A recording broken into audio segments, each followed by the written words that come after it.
또 다른 이제 오라시스에서 이 오라시스는 이제 환상인데 오라시스에서 나오는 단어가 영어의 오아시스입니다. 사막에 사실 오아시스 없으면 사실 죽죠. 그래서 이것은 보여지는 것, 결국 하데스라는 이 단어를 뜻은 보이지 않는 세계를 얘기하고 있습니다. 결국 음부로 번역된 하데스는 보이지 않는 세계. 유대인들에게 있어서 그 이름과 그 단어는 굉장히 중요합니다. 왜냐하면 창세기 1장, 2장에서 하나님께서 이 세상을 창조하실 때 모든 것에 대해서 이름을 붙이십니다. 빛이 있으라면 빛이 있었고, 그리고 저녁이 되고 아침이 되니 이는 첫째 날이라. 저녁과 아침이라는 추상적인 그러한 단어도 하나님이 말씀하셨고, 그래서 유대인들에게 있어서는 존재하는 것에는 모든 것이 이름이 있다 하는 것이 바로 유대인의 사상입니다. 꼭 유대인에 국한되는 것이 아니라 사실 존재하지 않는 것을 어떻게 이름을 붙일 수가 없습니다. 흔히 저는 어릴 때 생각했습니다. 우리나라에 용에 대한 전설이 있는데 도대체 용이 어딨냐. 그런데 그것이 바로 성경에 있습니다. 우리는 그것이 전설이라고 생각하고 또 전혀 비현실적이라고 신화적인 그런 생각을 할지라도 이 용은 실질적으로 성경에서 사단을 나타내고 있다는 것입니다. 그러면 우리는 이 보이는 것과 보이지 않는 것, 우리 사람의 눈이라는 것은 가시광선입니다. 이 가시광선은 빨간색부터 빨주노초 파남보, 이 빛이 프리즘을 통해서 나오면은 이 빨주노초 파남보 이렇게 파장이 빨간색이 굉장히 파장이 길고 그리고 보라색으로 갈수록 파장이 작아집니다. 그래서 이 보라색 바깥을 자외선이라고 하고 그리고 빨간색 바깥을 적외선이라고 합니다. 이 적외선과 자외선은 우리 눈으로 보이지 않습니다. 그렇지만 자외선과 적외선에 있는 빛이 있다는 것이고 또 그런 적외선 망원경으로 보이지 않는 것을 볼 수도 있다는 것입니다. 하데스라는 이것은 유대인들에게 있어서 이 영혼이 가는 그 무덤을 하데스라고 얘기를 했습니다. 로마 사람들의 사상과 또 유대인의 사상이 약간 틀렸는데 로마 사상은 이 플라톤의 이데아론을 영향을 받아가지고 영과 육을 구분했습니다. 그리고 사람이 죽으면 육은 멸하지만 영혼은 계속 존재한다고 로마 사람들은 생각했습니다. 그래서 로마 사람들은 우리 신약 성경에 나오는데 타로스라는 이러한 것을 지옥이라고 번역됐는데 로마 사람들은 이 영원한 영혼이 가는 그 감옥을 그들의 단어로 이야기하고 있습니다. 하지만 유대인들의 사상에 있어서는 그 몸의 부활을 그들은 믿고 있었습니다. 욥기서부터 해서 구약 성경에 이 몸의 부활이 나오는데 이것은 로마인들과 굉장히 다른 그들은 영혼과 육을 분리했지만 유대인들은 육과 영혼이 다시 부활한다는 것을 믿었습니다. 하지만 그것은 신약 성경의 그 가르침과 약간이 아니라 굉장히 많은 차이가 납니다. 유대인들은 몸이 다시 부활한다는 것을 요한복음 11장에 나사로가 죽어서 나으림이 되었습니다. 무덤 안에 썩는 냄새가 났습니다. 그때 마르다 그랬죠. 그래 다시 주님 이 몸이 부활할 것을 나중에 부활할 것을 믿는다고 했습니다. 그런데 신약 성경은 나중에 제가 말씀드리겠는데 이 몸의 부활이 그냥 몸의 부활이 아니라 신령한 몸의 부활로 새로운 몸으로 변화된다는 그것이 참된 부활의 의미라는 것을 나중에 말씀을 드리겠습니다. 이렇게 해서 그 육신과 영혼, 결국 이제 사망이라는 뜻은, 성경적인 사망의 뜻은 분리입니다. 세상 사람들은, 또 믿지 않는 사람들은 사망을 소멸로 생각합니다. 죽으면 소멸한다, 없어지고 다 분해가 되어서 이제 땅에 묻든가 화장을 하든가, 그것은 시간이 지나고 나면은 흙으로 돌아가 버립니다. 흙으로 돌아가 버리는 것은 우리의 육체입니다. 그런데 성경적인 의미와 유대인들은 이 육체도 다시 부활한다는 것이고, 그리고 이제 우리는 교회 안에서 신약적인 가르침 안에서는 이 몸이 신령한 몸으로, 영혼을 위해서 준비된 몸으로 부활한다는 것입니다.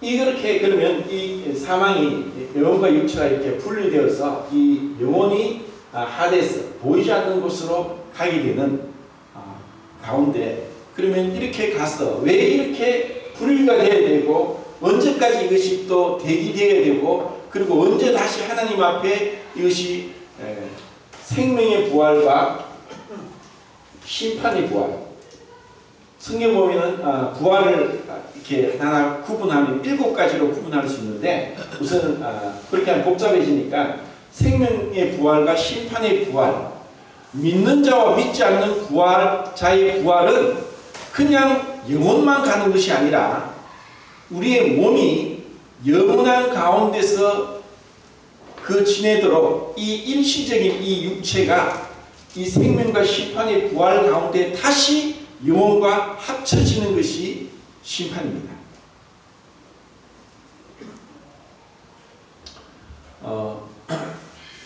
요번에 그 사고로 그런 뉴스가 나오더라고요. 이런 이제 해양 사고가 많이 있었는데, 이탈리아에서 어떤 배가 침몰해가지고 그 선장이 도망을 났습니다. 근데 그 배에서 300몇 명이 죽었는데, 그것이 뭐 그렇게 오래된 사건은 아닌 것 같아요. 그래서 이제 법정에서는 이 선장에게 2,700 몇 년의 징역을 구형을 했습니다. 그것은 이제 한 사람당, 한 사람의 목숨을 이제 8년으로 잡고 300 몇 명을 계산을 하니까 2,700 몇 년이 됐습니다. 아직까지 그 재판은 계류 중에 있는데, 이런 사람들의 생각에 있어서도 그것이 무의미하지 않느냐. 아니, 무기징역이면 무기징역이지 왜 2,700 몇 년의 어떤 징역을 내릴 이유가 무엇이 있느냐. 이런 사람들의 행동을 통해서 이제 하나님의 그 완전한 그 뜻이 조금씩 이제 비춰진다고 생각할 수가 있습니다. 그러면 이렇게 정말 끔찍한 이 사망 가운데 어떠한 사람도 나오지 못하고 갇힐 수밖에 없는 그 이유는 바로 아까 말씀드린 사망에 쏘는 것은 죄요. 사망에 쏘는 것은 죄라고 말씀을 하고 있습니다. 결국 그러면 왜 우리는 이와 같이 영혼과 육체가 분리되고 죽을 수밖에 없는가? 그것은 사망이 쏘는 바로 죄 때문이다. 죄의 삭은 사망이다. 죄의 결과가 사망이지, 하나님이 원래 우리를 만드실 때 이 사망 가운데 들어가도록 한 것이 아니라 죄가 들어옴으로 인해서 사망이 왔다는 것입니다. 그러면 이 죄는 도대체 무엇인가? 이 죄도 그 신약 성경의 그 헬라의 원어를 따라서 많은 죄에 대해서 우리는 그냥 죄 하나로 나오지만, 이것은 뭐 다르게 범죄, 또 아니면 타락, 부패, 그리고 탈선, 이렇게도 이해할 수 있지만, 자, 신약 성경에서 이 죄에 대한 단어를 몇 가지 살피면서 그 죄에 대해서 한번 생각해 보겠습니다. 가장 많이 쓰여졌고 한 150번 이상 쓰여진 단어가 하마르티아라고 합니다. 많이 들어보셨을 겁니다. 하마르티아. 이것이 신약 성경에 가장 많이 쓰인 죄에 대한 단어입니다. 이것의 뜻은 관역을 빗나가다, 다르게 말하면 기준에 미달되다 이 뜻입니다. 로마서 6장에 보면은 모든 사람이 죄를 범하였음에 하나님의 영광에 이르지 못하더니, 모든 사람이 죄를 범하였다. 여기서 관역을 빗나갔다. 그 기준에 미달된다. 하나님의 그 말씀의 기준과 거룩의 기준에 못 미치는 것을 죄라고 얘기합니다. 그리고 두 번째는 노모스라고 하는데, 이 노모스는 율법입니다. 조금 이따 살펴보겠습니다. 아는 이제 아까 봤던 하데스처럼 부정적도입니다. 율법이 없는, 율법을 지키지 않는 무법한 이란 뜻이 죄입니다. 결국 하나님의 그 율법이란 하나님의 거룩과 의로움의 기준이고, 하나님의 나라에 들어가기 위한 반드시 그 선을 넘어서야 되는 것이 율법인데, 이 법이 없고 무법하고 법을 지키지 않는 이 뜻이 바로 죄라는 뜻으로 쓰이고 있습니다. 그리고 세 번째는 이라도 자꾸 잊어버립니다. 아카다르시아라고 해서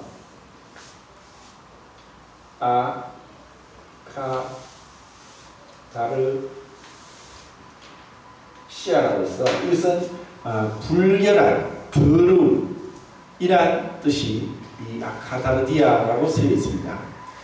이것은 이제 카다르시아는 정결한 이란 뜻인데, 또 이 앞에 부정적도가 같이 있어서 정결하지 않은, 더러운, 이제 더러운이라고 번역을 많이 했습니다. 그런데 이 아카다르시아 뒤에 나오는 다이모니아가 이게 데몬이라고 번역된 이제 악마, 귀신입니다. 복음서에는 항상 아카다르시아 다이모니아 이렇게 더러운 귀신, 더러운 귀신이라고 나옵니다. 결국 불결하다, 깨끗이 못하다, 정결치 못하다, 이런 의미로 이 죄를 이렇게 이야기하고 있습니다. 우리 모두에게는 사실 이 정결함의 기준이 있고 또 깨끗하기를 원하는 것은 본능입니다.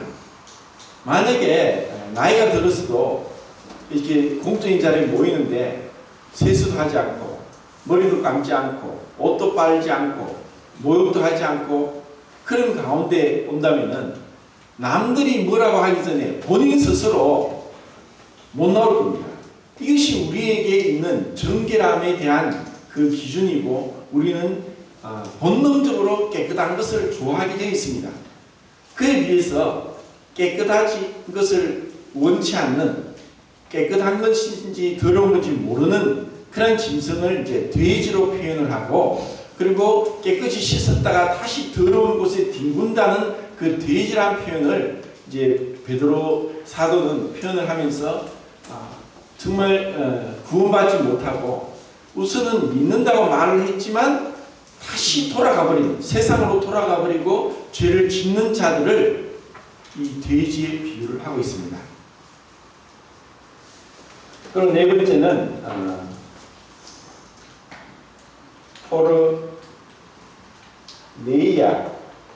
포르네이아에서 많은 이제 단어가 나오는데, 포르네오, 포르노스, 포르네인 이렇게 나와서 영어 단어에 이제 포르노라는 단어가 많습니다. 이것은 그 육신이 약하고 윤리적으로 사악한 이란 뜻으로 이 단어가 오늘 영어에서도 많이 쓰이게 됩니다.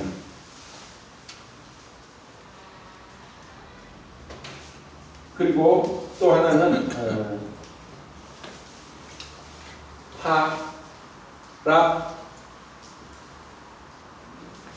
파랍토시스 해서 파랍토시스가 또 아니면 이제 파라시스 있어. 이것은 타락한 그리고 탈선한 그리고 침범한 이러한 뜻으로 이 죄에 대해서 사용하고 있습니다. 이것을 여기에 대한 가장 성경적인 비유는 그리고 실질적인 역사 가운데 있었던 사건이 압살롬 사건입니다. 압살롬. 다윗은 말년에 굉장히 비참한 인간이 겪을 수 있는 가장 극한 고통을 겪게 됩니다. 그것은 어쩌면 그의 한 번의 범죄가 너무나 끔찍한 결과가 되었고 그것으로 인해서 하나님은 다윗으로 하여금 계속 그 고통 가운데 몰아넣으십니다. 그의 몸에서 난 아들 압살롬이 아버지를 대적해서 아버지를 죽이려고 하고 아버지를 왕궁에서 쫓아내고 아버지의 군사들을 자기의 편으로 끌어들여서 아버지의 군사와 싸우면서 아버지를 죽이고자 했고 왕궁에 있는 그 아버지의 후궁들을 고의적으로 사람들 앞에서 범해서 악한 죄를 범한 자가 압살롬입니다. 사실 성경에는 이와 같은 끔찍한 일들을 낱낱이 말씀하고 있고 세상 역사에도 우리가 다 몰라서 그렇지 이보다 더 끔찍한 일들이 얼마나 많겠습니까? 근데 그런 자기를 죽이고자 하는 자기의 아들이 자기를 죽이고자 하는 그 가운데 다윗은 나중에 압살롬이 죽은 것을 알고 그전에는 분명히 죽이지 마라. 압살롬에게 손을 대지 마라. 그것이 다윗의 마음이었고 그것이 아버지의 마음입니다. 그 아들이 죽었다는 얘기를 들었을 때 다윗은 내 아들 압살롬아, 내 아들 압살롬아 말할 수 없는 그 통곡 가운데 슬피 울면서 머리를 엎드리고 그렇게 식음을 전폐하면서 고통 가운데 있었습니다. 우리는 생각할 때 아니 어떻게 자기를 죽이고자 했는데 그렇습니다. 그런데 그것이 다른 게 아니라 자기 몸에서 난 아들이라는 것입니다. 이것이 파랍토마라는 단의 뜻입니다.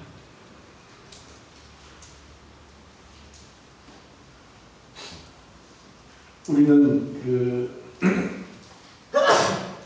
죄에 대해서 너무나 관대하고 그리고 사실 우습게 얘기하면서 그렇게 중요하게 생각하지 않습니다. 우리는 생각할 때 왜 하나님께서 영원한 지옥을 만드시는가?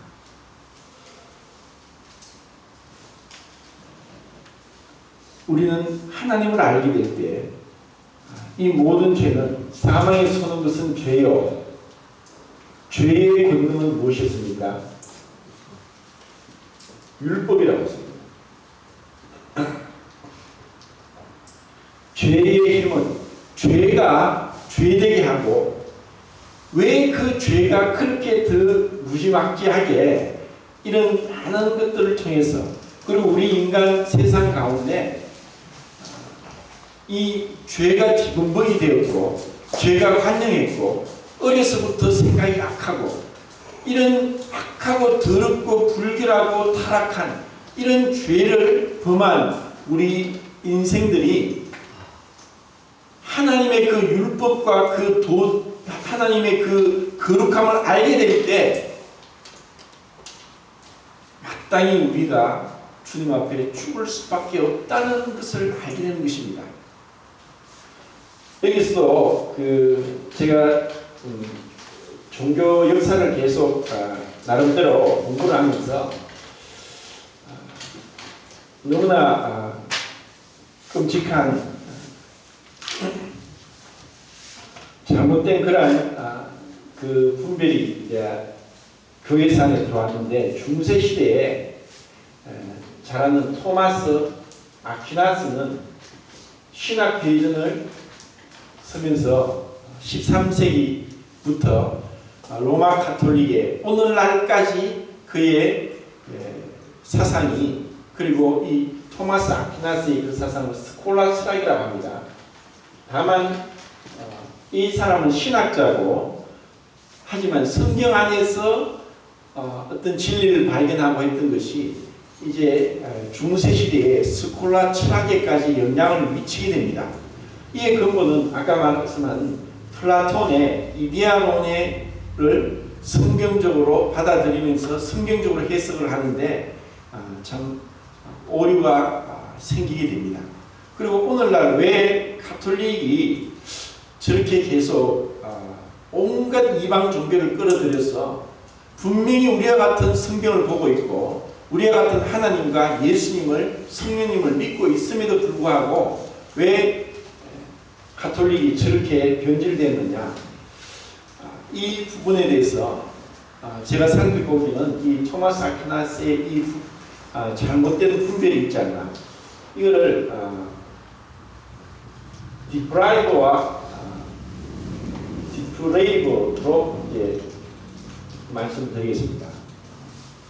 제가 이걸 잘 모릅니다. 그런데 설명을 하기 위해서, 자, 이 단어가 비슷하지만 디프라이브는 박탈하다, 빼앗기다 이라는 뜻이고, 디프레이브는 부패하다, 타락하다. 이 토마스 아퀴나스는 원래 하나님이 이제 창세기 1장 27절부터 하나님의 형상과 모양대로 사람을 만들었다고 했습니다. 하나님의 형상과 모양대로 사람이 만들어졌는데, 이 죄로 인하여서 하나님의 모양과 형상이 박탈되었다, 어느 정도 뺏겼다고 이렇게 분별하면서, 그래도 죄가 들어왔음에도 불구하고 하나님의 형상이 박탈되고 빼앗겼음에도 불구하고 여전히 하나님의 형상은 남아있고, 그리고 여전히 우리에게 이성이 있다. 이성. 우리의 생각과 감정과 의지는 충분히 하나님 말씀을 듣고 믿을 수 있고, 우리의 이성과 우리의 노력과 우리의 선행과 우리의 종교심을 가지고 하나님 앞에서 구원받을 수 있다고 얘기를 하고 있습니다.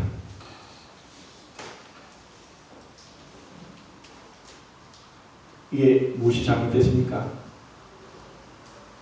이 잘못됐습니까? 무엇이 잘못됐죠?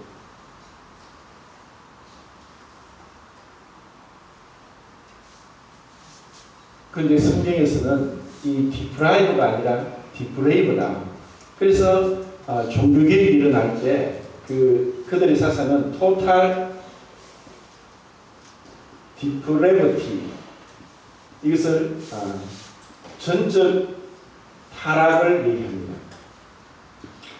사실 이와 같은 얘기는 1517년도부터 종교개혁이 일어나면서 이 하나님의 말씀, 단순히 이신칭의, 이신득이 믿음으로 얻게 된다는 그 깨달음을 얻기 이전에, 그리고 그 안에 포함되어 있고 더 깊고 상세하게는 우리 인간은 죄로 인하여서 하나님 앞에 그냥 조금 부족해졌고 또 조금 타락했는 것이 아니라 완전히 모든 것이 타락했다. 도저히 하나님 앞에 우리 스스로는 나갈 수 없다. 우리 어떠한 선행과 우리 어떠한 의지와 이성으로서도 하나님 앞에 우리는 나설 수 없다. 우리 힘으로는 구원받을 수 없다는 것을 깨달은 것이 종교개혁입니다. 저 지난주에 제 그리스도 안에 있는 친구를 이제 만났는데, 저와 같이 이제 신앙생활 하다가 지금은 저기 달서구에 한 2,300명 모이는 그 교회를 나가고 있습니다. 한 번씩 만나서 이렇게 식사를 하고 얘기를 하는데 계속 그 비판적인 얘기를 많이 합니다. 그래서 제가 들으면서 왜 다시 오지, 왜 계속 거기 있느냐, 자기는 그곳에 간 선교사라고 얘기를 합니다. 자기를 뭐 합리화시키고 하는지 모르지만 이것은 단순히 오늘날 일반 교회만을 얘기하는 것이 아니라 우리에게도 해당됩니다. 하나님을 하나님으로 알지 못하고 하나님을 너무 가소롭게 우습게 생각하고 있고, 죄를 얼마나 징그러운 그 어떤 너무나 끔찍한 것으로 보지 않고 미화시키고 있고, 그리고 그 죄 가운데서 회개가, 진정한 회개가 없고, 오늘날 하는 우리나라에 뭐 1,000만 기독교인이라 하지만 그 사람들 중에서, 그리고 그 외에 교회를 나오지 않는 사람들 중에서도 예수님에 대해서, 십자가에 대해서, 또 예수님이 우리 죄를 위해서 오시고 죽으셨다는 것에 대해서 모르는 사람이 없습니다. 그런데 정말 그들이 거듭났는가? 구원받았는가?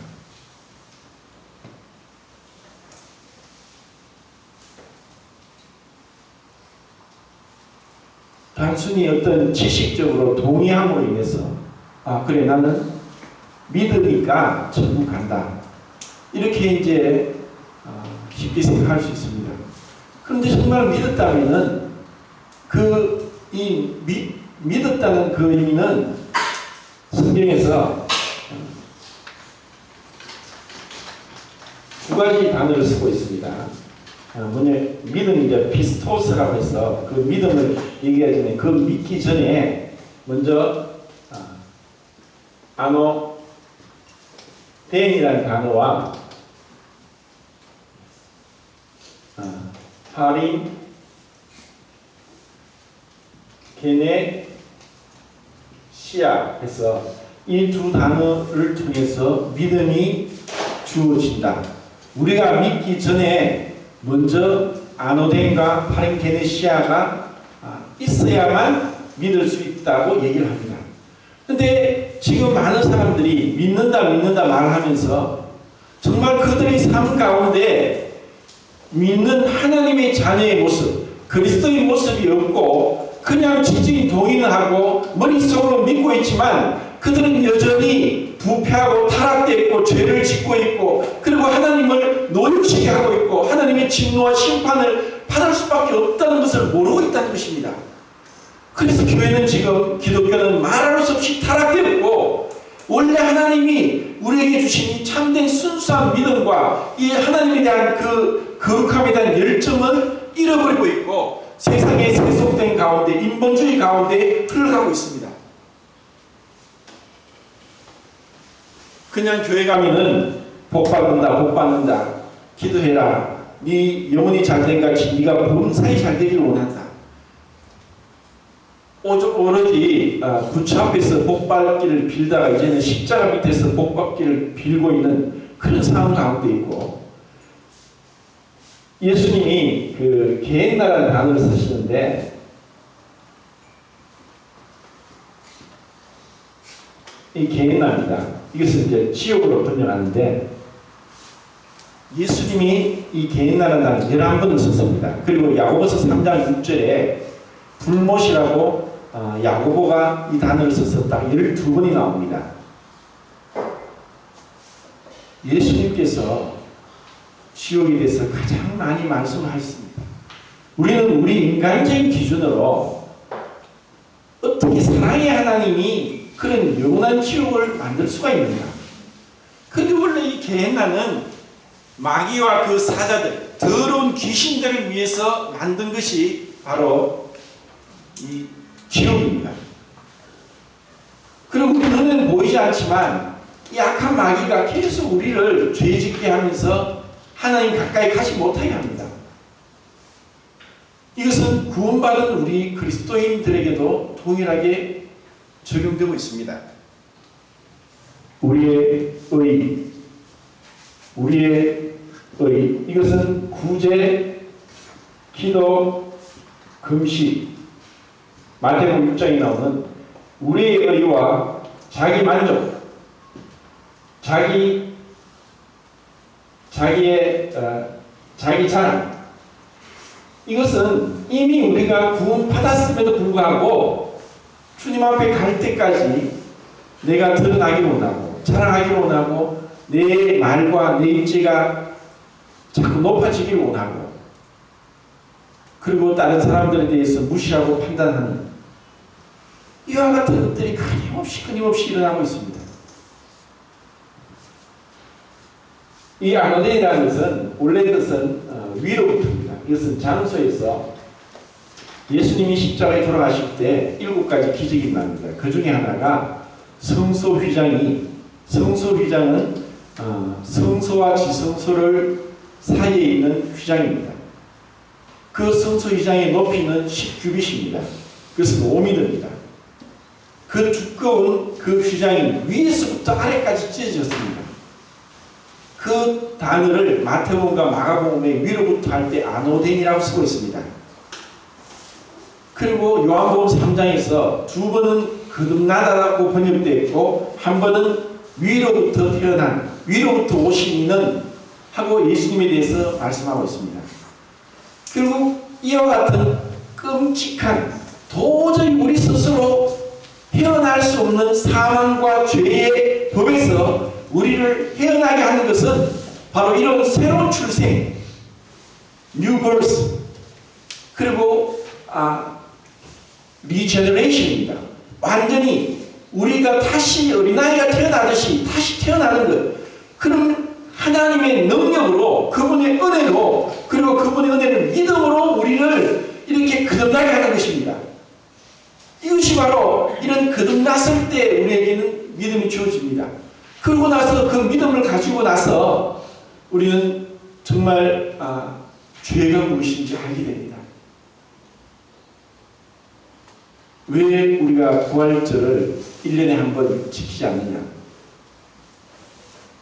정말 이 죄를 알게 되면은 부활절은 매일매일 매 순간순간 적용되지 않으면 안 되는 너무나 중요한 것을 알게 되는 것입니다. 성경에는 두 개의 산이 있습니다. 두 개의 산. 그 두 개의 산은 우리에게도 마찬가지입니다. 하나의 산과 또 하나의 산이 있는데 이 산은 신의 산입니다. 또 하나의 산은 갈보리 산입니다. 신의 산에서는 율법을 모세를 통해서 주셨습니다. 갈보리 산에서는 주님께서 십자가를 주셨습니다. 율법은 거룩하고 선하다. 로마서 7장에 나옵니다. 율법은 변하지 않습니다. 하나님이 사랑이 많으셔서 그 거룩함과 의로움의 기준을 낮추어서 우리를 받아들일 수가 없습니다.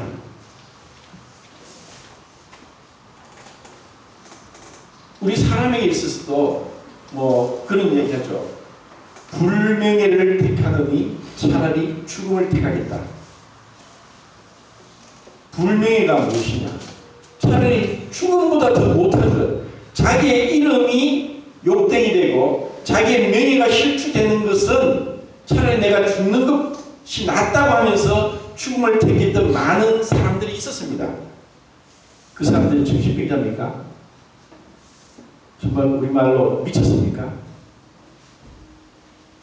그렇지 않습니다. 하나님의 율법은 결코 폐할 수 없습니다. 하나님의 기준은 율법은 10계명이 있죠.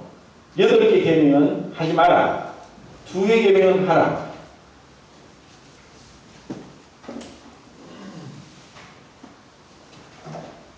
갈라디아 3장에 보는 모든 율법을 항상 행하지 아니하는 자는 저주하여 있습니다. 야고보서 2장 10절에는 모든 율법을 지키다가도 하나를 못 지키면 다 범한 자가 된다. 이것이 율법입니다. 이것이 법입니다. 누가 어떤 누구도 율법을 행할 수 없고 지킬 수 없습니다. 그러면 율법을 지키지 못하면 아무도 하나님 앞에 가지 못합니다. 율법을 어김으로 인해서 하나님의 진노가 임하고 심판이 임하는데 우리는 하나님의 형상을 따라 지음받은 존재이기 때문에 우리는 영원한 존재입니다. 불멸의 존재입니다. 자, 또 하나가 파랭게네시아, 이것은 딱 두 번 쓰였습니다. 디도서 3장 5절 중생의 시선, 그리고 마태복음 19장 28절에 세상이 새롭게 되어. 하나님은 우리의 몸도 새롭게 중생 거듭남으로 새롭게 변화시키시고 몸의 구속은 분명히 주님 오실 때 그때 일어나지만 우리가 구원받을 때 우리를 새롭게 깨끗하게 씻겨주시고 깨끗하게 하시고 하나님 앞에 서게 하십니다. 그리고 주님의 십자가는 단순히 우리에게만 아니라 바로 이 세상을 새롭게 하는데 이 세상을 새롭게 해서 이 세상에 죄가 만연하고 썩어짐의 종노릇하고 죽지 않음이 없는 이 세상 가운데 이 세상을 새롭게 해서 더 이상 죽음이 없는 이 사망의 세력으로부터 벗어나게 하는 그것이 바로 하나님의 십자가의 역사입니다. 그러므로 이 부활의 의미는 사망, 죄, 율법이 있을 때 율법에 대해서 예수 그리스도의 몸으로 말미암아 우리가 예수님과 함께 그 안에서 못 박혀 죽었다는 것입니다. 이것은 단번에 헬라인의 부정시제라고 해서 과거의 어떤 사건과 어떤 일이 지금까지 지속되는 그 시제가 있습니다. 영어에는 없고 문화에 없죠. 이 부정시제라고 하는 헬라의 하나님께서 이것을 시제를 주신 것은 예수 그리스도의 십자가의 그 사역이 이미 2000년 전의 그 사역이 지금까지 그리고 예수님의 사역이 그 아브라함 그 전까지 아벨까지 이 예수님의 그 사역이 미치도록 하시는 것입니다. 이것을 어떻게 하느냐? 영원하신 성령으로 말미암아 이러한 십자가의 사역이 효력이 나도록 하나님께서 역사하십니다.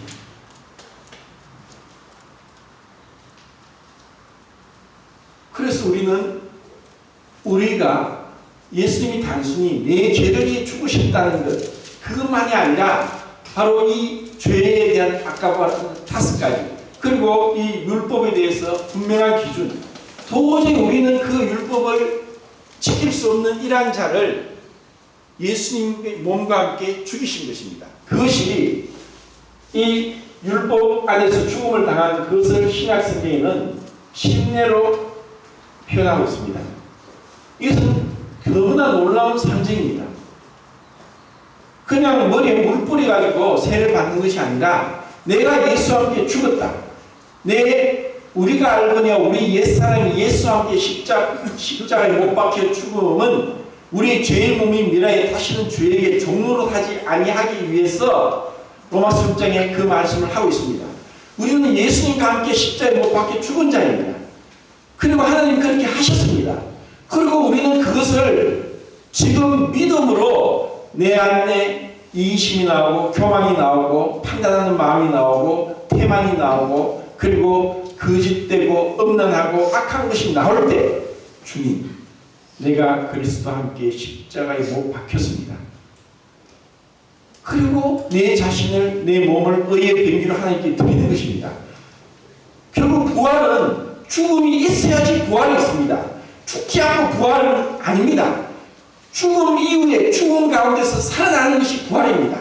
그래서 예수님은 죽은 자 가운데서 다시 살아나서 부활의 첫 열매가 되셨다. 그래서 예수님을 믿을 때 그 나무에 한 사과가 열리면 계속 사과가 열리지, 원래 사과가 열렸다가 내년에 배가 열리는 일이 없습니다.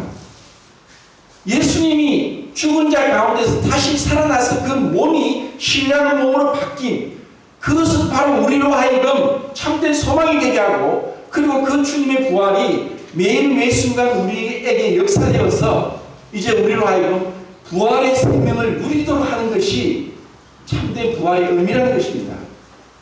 그런데 사람들은 죄에 대해서도 심각하지 않고, 그리고 정말 죽음에 대해서도 내 자아를 십자가에 못 박고 내가 그 이미 이루어진 사건을 믿음으로 받아들이는 것에 대해서도 무감각하고, 죄를 지어도 마음 아파하지 않고 더러운 가운데 돼지가 씻었다 둥그는 것처럼 뒹굴면서 하나님께 예배 드린다고 와서 예배 드리면서도 세상 가운데서 여전히 더러운 가운데 있고, 그런 자들이 어떻게 하나님 앞에 갈 수 있겠습니까? 율법은 두 가지입니다. 바로 이웃을 사랑하는 것이고, 그리고 하나님을 사랑하는 것입니다. 이웃을 사랑하고 하나님을 사랑하는 것.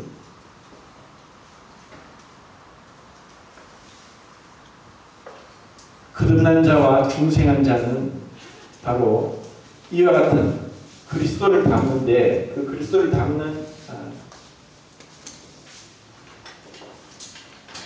너희가 하나님같이 되라, 그리스도를 닮아라 하는 것을 두 가지만 말씀드립니다. 용서와 사랑입니다. 아버지께서 우리를 용서하신 것 같이 너희도 서로 용서하라. 그리스도께서 우리를 사랑하신 것 같이 너희도 서로 사랑하라. 이것은 거듭나지 못한 자들에게는 율법보다 더 무거운 무게입니다. 유대인들은 지금도 또 오늘날도 교회 안에서 율법을 지키고 십계명을 지키려고 착각하면서 자기의 선행과 자기의 의와 자기의 교만과 자기의 종교적인 열심을 내세우면서 나가려고 하는 자들이 있습니다. 절대 못 들어갑니다. 들어갈 수가 없습니다. 그러면 우리는 정말 거듭났습니까? 내가 중생했습니까? 내 안에 이와 같은 용서와 사랑의 마음이 그러지 않을 때도 있지만 정말 그것이 내 마음에 있고 용서하려고 하고 그리스도를 닮고자 하고, 그리고 그분의 용서를 받은 자로서 하나님이 나를 용서하셨구나, 그리고 그것이 내 죄가 내 안에서 일어날 때마다 이러한 나를 용서하셨구나, 이러한 나를 하나님이 용서하시기 위해서 그리스도 안에서 나를 죽이셨구나, 이것을 날마다 깨닫는 것이 바로 만찬입니다. 예배는 그냥 목사님 설교 듣고 헌금하고 찬송하고 기도하는 것이 예배가 아니라, 바로 예배의 상징은 바로 뜻과 잔입니다. 이 상징, 신약교회의 침례와 뜻과 잔, 이 상징이 너무나 분명합니다. 이스라엘 백성이 유월절, 1년에 한 번 유월절을 다 지키라고 했던 거예요. 유월절 그냥 지켰습니까? 양을, 흠없고 점없는 양을 데리고 가서 제사장 앞에서 양의 목에 칼을 깊숙이 찔러 넣어서 피가 튀면서 양이 탁탁탁 끓이다가 죽으면은 양의 껍질을 다 벗기고 그것을 완전히 번제단에서 불태워서 완전히 소각시키는 것이 바로 유월절 제사입니다. 왜 그것을 매년 각 사람이, 각 가족이 한 마리의 양을 그렇게 잡아 죽게 하고 불태웠습니까? 그렇게 하지 않고서는 죄가 없어지지 않는다는 것은, 그들은 해마다 드렸지만 여전히 죄를 생각나게 하는 것이 있었습니다. 이제 우리는 예수님께서 영원히 단번에 영원한 숙제를 이루시고 우리를 정결케 하셨습니다. 이미 2000년 전에. 그런데 이제 우리는 그것을 바라보고 믿음으로 뜻과 잔을 바라보면서 내가 이제 사망과 죄의 법에서 해방되었구나, 예수님이 나를 위해서 죽으셨구나 하는 것을 생각나도록 하는 것입니다. 이것이 예배입니다.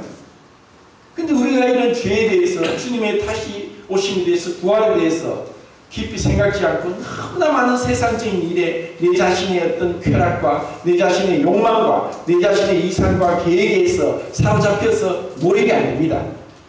기도를 해도 기도를 놓치고 아멘이 안 됩니다. 끊임없는 생각이 꼬리를 물고 일어납니다. 그것이 더러운 죄인 줄도 모르고 하나님이 얼마나 하나님을 노여시 하는지도 모르면서 그렇게 하고 있습니다. 우리는 이런 가운데 살고 있습니다. 그런데도 우리가 정말 순수하고 어린아이 같은 마음으로 파이디온 어린아이 같은 마음으로 주님 저를 용서해 주십시오. 저는 도저히 하나님 앞에 설 수 없습니다. 저는 지옥 갈 수밖에 없는 자입니다. 저는 도저히 그 율법을 지키지 못한 자입니다. 저는 더러운 죄인입니다. 이와 같은 가운데 하나님이 나올 때 그 믿음을 보시고 우리를 건져주시는 것입니다. 이 로마서 5장에 나오는 첫사람 아담과 마지막 아담, 첫째 사람 아담과 둘째 사람 예수님을 계속 비교하면서 아담의 한 번의 불순종으로 우리가 죄인된 것 같이 둘째 사람 마지막 아담의 예수님의 한 번의 순종으로 우리가 의인이 되도록 우리에게 생명의 길을 사망의 왕노릇 하던 자가 생명의 왕노릇 하던 자로 우리를 불러주신 것입니다. 이것이 복음입니다. 이렇게 우리가 용서받았다면 용서받았기 때문에 우리는 너그러울 수 있고 관대할 수 있고 다른 사람을 비난하기 전에 그들을 위해서 기도할 수 있고 그들을 불쌍히 여길 수 있고 그들을 위해서 눈물을 지을 수 있고 그들에게 가서 복음을 전할 수 있다는 것입니다.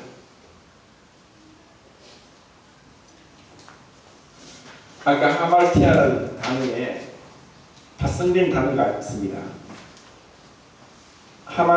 하말티아라 하말추로스라고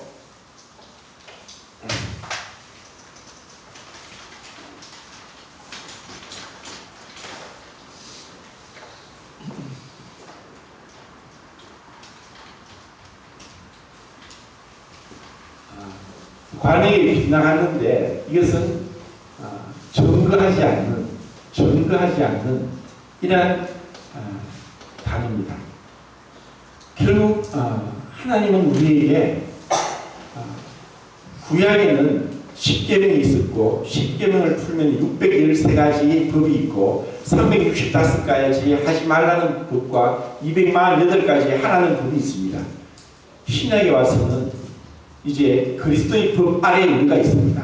그리스도의 법은 1051가지입니다.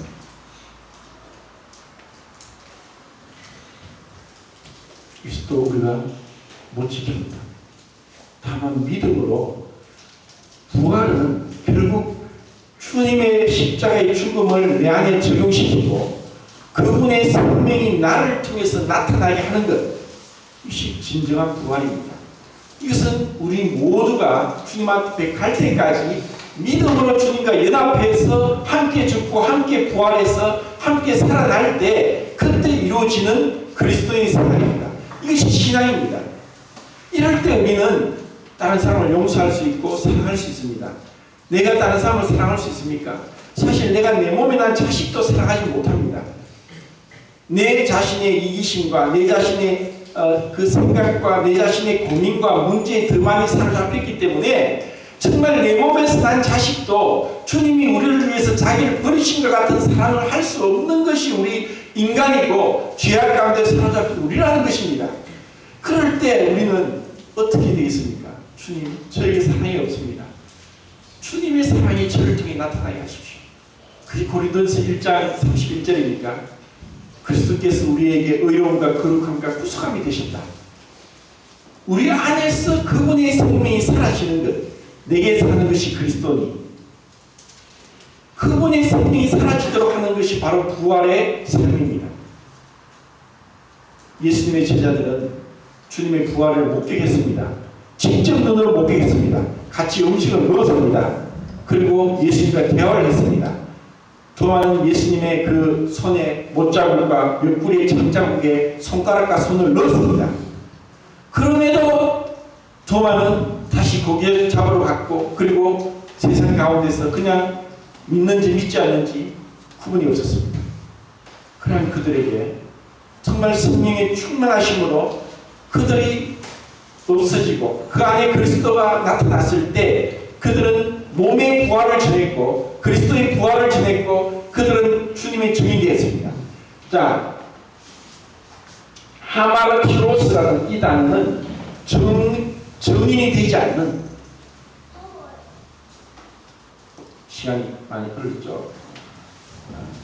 성경을 몇 군데 보고 마치겠습니다.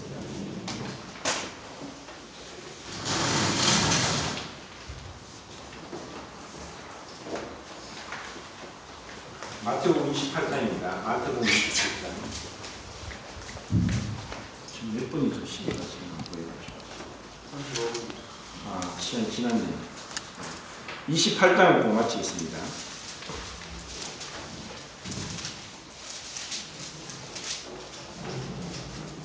28장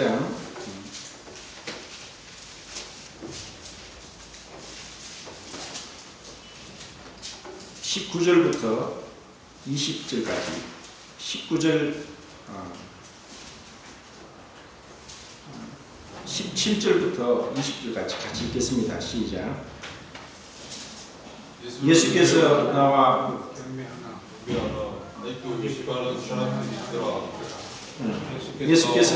말씀하여 이르시되 하늘과 땅의 모든 권세를 내게 주셨으니 그러므로 너희는 가서 모든 민족을 제자로 삼아 아버지와 아들과 성령의 이름으로 세례를 베풀고 내가 너희에게 분부한 모든 것을 가르쳐 지키게 하라. 볼지어다 너희가 세상 끝날까지 너희와 항상 함께 있으리라 하신다. 이제 주님은 마태복음에서는 부활하셨다는 것으로 끝을 맺으면서 그리고 하늘과 땅의 모든 권세를 내게 주셨다. 이제는 유대인으로 왕으로 오신 그 주님을 전간 마태복음에서 유대인의 왕만이 아니라 이 세상의 왕이 되신다는 것을 증거하고 있습니다. 주님은 그렇게 하면서 우리로 하여금 복음을 전하게 하십니다. 이것이 하나님의 명령입니다.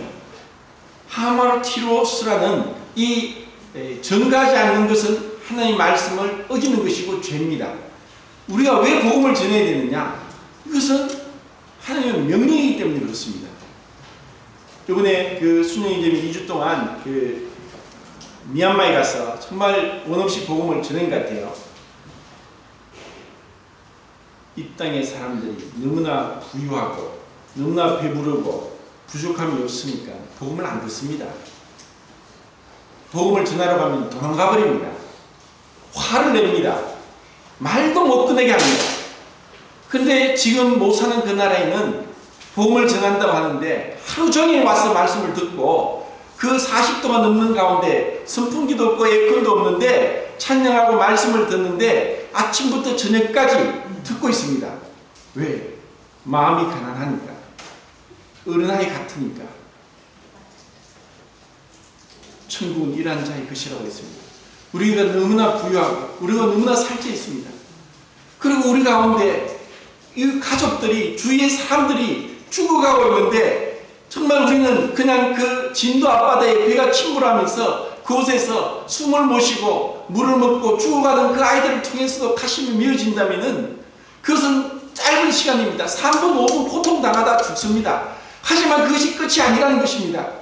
그들은 다시 하나님 앞에서 모든 것을 아시는 전능하신 하나님 앞에 심판을 받게 되는 것입니다. 그들이 복음을 듣지 못했고 주님을 알지 못한다면 태어나지 않은 것만 못한 것입니다. 우리에게 이런 주님의 명령에 대해서 얼마나 두려워하고 있고 이것을 전하고자 하는 마음이 있습니까? 정말 주님이 우리에게 은혜를 주시기 원합니다. 우리의 마음이 부드럽게 되기를 원하고 어린아이같이 되기를 원하고 하나님 말씀을 두려워 떨기를 원하고 죄를 미워하고 죄에 대해서 돌아서고 매 순간순간 주님의 십자가를 바라보고 주님의 부활의 생명이 우리 가운데 나타나기를 원하고 그래서 한 삶을 더 주님께 이끌기를 원하는 그런 복된 증인의 삶이 되기를 바랍니다.